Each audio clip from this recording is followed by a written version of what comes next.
Iraqi government forces are closing in on the last remaining ISIL fighters in Mosul. The fighting is intense as they try to clear out snipers and suicide bombers hiding in what remains of this destroyed neighborhood in the old city. A commander describes some of the ISIL weapons they have found. We found more than 120 ISIL-produced bombs, which they used against us. This is an example of one. Then we found many magazines and bullets, and we discovered more than 25 explosive vests that were ready to be used against our forces. Civilians appear from the rubble. Many have been hiding in their homes for months. This is due to the lack of water and food, says the boy, carrying the limp body of a child. The UN estimates that up to 20,000 civilians are trapped in the area ISIL are trying to defend. The Iraqi forces say these women have or had husbands who fought for ISIL.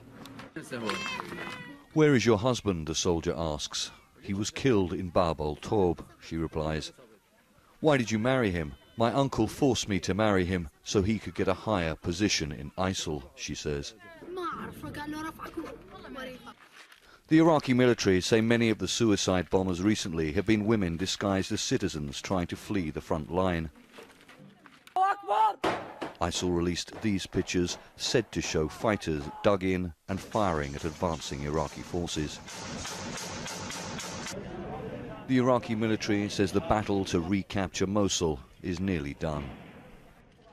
It's been more than 8 months since the offensive to retake control of Mosul began. Now, Iraqi commanders are saying they believe there are only around 100 ISIL fighters still in the city, hidden amongst the rubble in an area that they say is only a few hundred meters wide.